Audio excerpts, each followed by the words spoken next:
Hello everyone, welcome back to my YouTube channel. कैसे हैं आप सभी लोग? आई होप आप लोग बढ़िया होंगे। आप लोग की पढ़ाई भी अच्छे तरीके से चल रही होगी और अगर अच्छी नहीं चल रही तो स्टार्ट हो जाइए, क्योंकि आप लोग का रीनिट का जो डेट है वो आप लोग को मालूम चल ही गया होगा।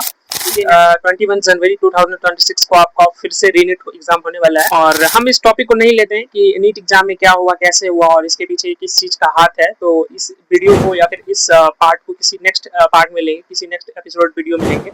तो आज का जो मेन टॉपिक है वो ये है कि what I do in next 30 days, क्योंकि हम लोग के पास 30 डेज बचे ही हुए हैं। आज का जो मेन पॉइंट है वो ये है कि लास्ट 30 डेज में मैं ऐसा क्या करूं जिससे बेहतर से बेहतर हो सकता है। क्यों बाई चांस अगर आपका सिलेक्शन नहीं होता है या फिर उतना बेहतरीन मार्क्स नहीं आता है तो कहीं ना कहीं आप अपने अंदर ये एनालिसिस जरूर करें कि मुझसे कहाँ गलती हुई। क्योंकि अगर देखा जाए तो मैंने भी पेपर को देखा तो फिजिक्स और केमिस्ट्री का उतना टफ भी पेपर नहीं आया था और बायोलॉजी अगर मेरे ख्याल से देखा जाए तो बायोलॉजी तो पूरा एनसीईआरटी लेवल पे ही रहता है। और ध्यान से सुनिएगा, क्योंकि लास्ट 30 डेज बचे हुए हैं तो 30 डेज में मैं 10 डेज एक तरफ डिवाइड करूंगा, 10 डेज एक तरफ और 10 डेज एक तरफ का डिवाइड करूंगा। तो क्योंकि फर्स्ट आपका 10 डेज में आपका ये गोल होना चाहिए या फिर ये माइंडसेट होना चाहिए कि आपका जो वीक टॉपिक है या फिर हाई वेटेज जो चैप्टर है उस पर आपको कमांड करना है। उसके लिए आप ईडब्ल्यू का मंजेश सीरीज उसको ज्वाइन कर सकते हैं या फिर उससे आप रिवीजन या फिर जो भी वीक चैप्टर है उस पर आप कवर कर सकते हैं।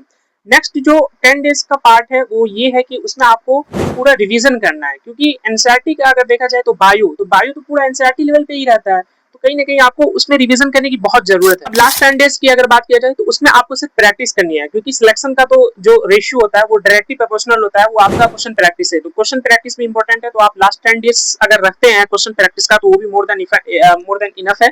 और जो एनसीईआरटी रीडिंग है वो भी आप करते रहे, क्योंकि एनसीईआरटी से डायरेक्टली क्वेश्चन आता है। जो बायो का पार्ट होता है उसमें तो मैं ऐसा मान कर चलता हूँ, क्योंकि उसमें आप लोग बेहतर अच्छी तरीके से जान सकते हैं।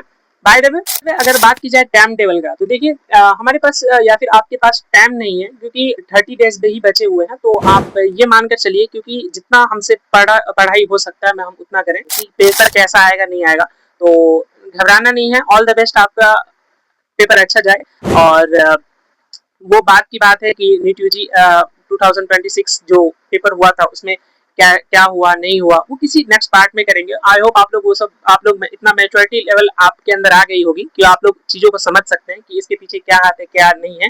तो किसी नेक्स्ट पार्ट में करेंगे। टाइम टेबल पे एक रफली आइडिया आप ये ले सकते हैं कि स्लॉट्स में आप पढ़ाई कर सकते हैं, जो कि मैं इसी चैनल पे मेरे पिछले वीडियोस में एक स्लॉट्स वाली पढ़ाई जो टाइम टेबल है वो मैंने आपको बता दिया होगा। तो आप चाहे तो देख सकते हैं, और अगर नहीं तो जो आप पुराने टाइम टेबल से पढ़ते थे उसी को ही फॉलो करना है। कोई न्यू शेड्यूल या फिर कुछ न्यू चीज आपको ज्वाइन नहीं करनी है। बस हाँ, 30 डेज बचे हुए हैं तो 30 डेज में आप डिवाइड कर लीजिए कि किस डेट में मतलब कितने डेज हमको क्या करना है नहीं करना है, इस चीज पे आपका मेन फोकस होना चाहिए। और जाते जाते एक चीज और मैं कहूंगा, देखो यार पेपर ये मायने नहीं रखता कि आपका पेपर कैसा गया नहीं गया, टफ आया इजी था। आपका जो फर्स्ट प्रायोरिटी होना चाहिए मेरे ख्याल से वो ये है कि आप अपना 100% उसमें दें। रिजल्ट हो या ना हो वो बात की बात है। तो फर्स्ट आपका प्रायोरिटी ये होना चाहिए कि आप उसमें बेहतर से बेहतर कर पा रहे हैं या नहीं कर पा रहे। आई मीन मतलब आप मेरी बातों को समझ पा रहे हैं या नहीं, कि आपका जो काम है पढ़ना उसको आपको फॉलो करना ही है, ठीक है। और बाकी दुनिया की चीजें हैं तो वो बाद में आप देख लेंगे, ठीक है। तो आपका पहला काम ये होना चाहिए कि अपना फर्स्ट प्रायोरिटी उसे देना, 100% उसमें अपना प्रोफेशनल एनर्जी देना, ठीक है।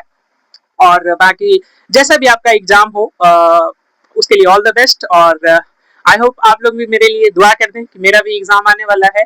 पिछली बार तो सिलेक्शन नहीं हुआ, अब नेक्स्ट अटेम्प्ट में देखते हैं क्या होता है नहीं होता है। तो all the best, thank you to all.